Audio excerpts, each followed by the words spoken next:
Pat Hughes with us. Pat, great to talk to you. You're included, as I mentioned, in the greatest calls bracket. Your final call of the Cubs winning the World Series. 108-year drought. I know there were a lot of emotions involved, especially because you're about to start your 25th season now. You've been with the Cubs forever, but take us through the moment and how you put the words into perspective. It was an absolute thrill of a lifetime, Jack, and thank you for including me on the list, and thanks for talking to me today. It was extremely exciting, easily one of the top 5 moments of my entire life, and the biggest moment of my entire career. I was greatly honored to be the first Cubs broadcaster ever to say those words, "The Chicago Cubs win the World Series," because when you go back to 1908, there was no such thing as baseball on the radio. There was no such thing as baseball on television, for that matter. So I was greatly honored. I was nervous leading up to it, and people were saying, "Have you planned out what you're going to say? Are you going to say something about, the Billy Goat or, whatever happened in 1945, the last time they won the pennant?" And I said, "No, I'm a radio guy. Maybe TV guys plan out their words because the pictures tell a lot of the story. But on radio, you first of all have to be true to the radio audience and make that final call. And besides, if you plan out something real eloquent and dramatic to say at that time, let's paint 2 different scenarios. One would be the Cubs leading the game 12-0. It's a blowout. The other would be a 1-run cliffhanger, which is exactly what we had in Cleveland in Game 7 of 2016. So those are 2 different feelings at the end of the game.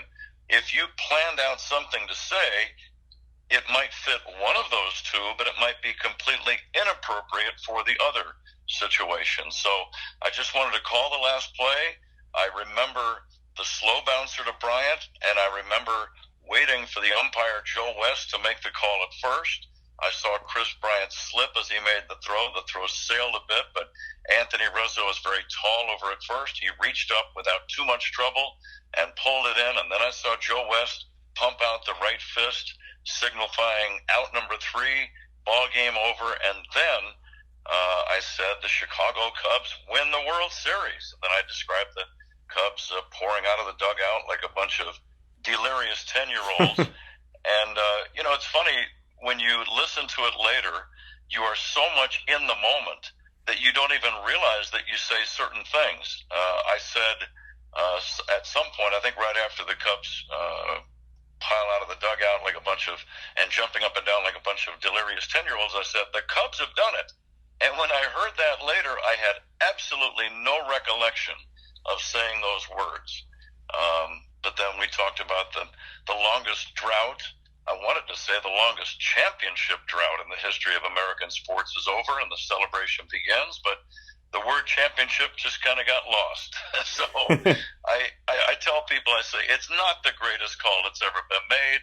It was the biggest play and biggest moment of my career, but I wanted it to be clear. I wanted to be under control. I didn't want to be so emotional that my voice was cracking and that you couldn't really hear what I was saying. So I was able to achieve that. And I can live with it. Like I said, it's not the greatest call that's ever been made, but I'm okay with it, Jack. One of the amazing things, Pat, I think about that moment for you is that game itself was as wild as it gets, right? Because the Cubs look like they're in control. Chapman gives up the home run to Rajay Davis. And then after the Cubs in extras take the lead, the Indians look like they're going to score again.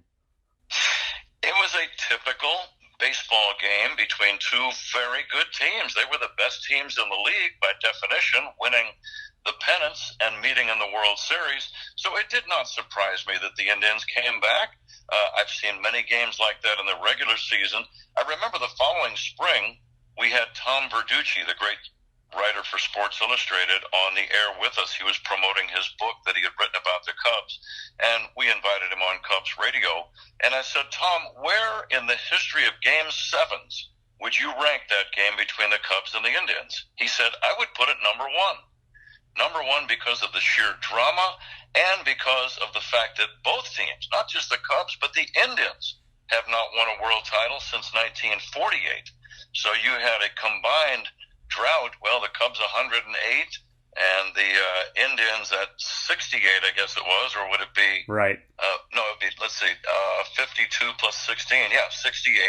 So the combined drought was by far the longest that any two combatants in the World Series had ever shared. And he said because of those two factors, the game itself and the fact that the droughts were on the line, makes it the most dramatic Game 7 in the history of baseball. And his opinion, Jack, is kind of unbiased and independent, unlike mine would have been. Talking here with Pat Hughes, his call of the Cubs winning the World Series in 2016 is featured in the Greatest Calls bracket. So, Pat, before I let you go, let's get into the bracket a little bit. I don't know if you had a chance to look at some of the names that are involved, but I mentioned your playing matchup against Michael Kay. I'm curious, I'm sure you and Michael have crossed paths a bunch, of course, over the years with how long he's been in New York and you with the Cubs and some other spots. But have you heard his call a bunch of Derek Jeter hitting that Mr. November home run? And I was curious your thoughts on it and your relationship with him. I've known Michael for a long time, probably 30, 35 years. I used to work in the American League when I saw him all the time.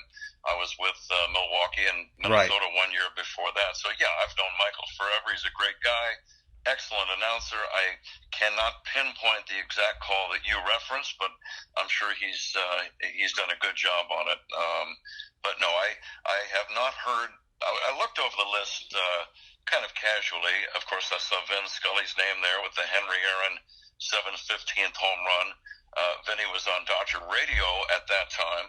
I think people remember Kurt Gowdy's call, and they really remember Milo Hamilton's call of that moment. But when you start listening to the full call and the immediate aftermath, Vin Scully's was absolutely brilliant. So, yes, I did look at the list. I didn't go over every single one. But I'm just pleased that I'm anywhere in there, and if I make the final cut or whatever, the final pairings, whatever, I'm just happy that I'm recognized at all. Both Milo and Vin's calls of Hank Aaron's 715th home run are in there, so yeah, certainly a good group of company. I do want to tell you too. So the winner of you and Michael Kay actually has a date against Jack Buck's call of the Ozzie Smith walk-off in the 1985 NLCS, the Go Crazy call. That's one of my favorite calls ever. So good luck to Michael if we get past this opening round. Pat, I can't thank you enough for your time. I know you're a busy guy, even with everything going on now and no baseball. But hey, stay safe. Hope you and your family are well, and hopefully we get baseball sooner than later so we can hear you again on the airwaves. Oh, no, Jack, we're not done. I'm going another 45 minutes. I could ask you for stories all day, trust me. Thanks very much, Jack. Thanks for your time.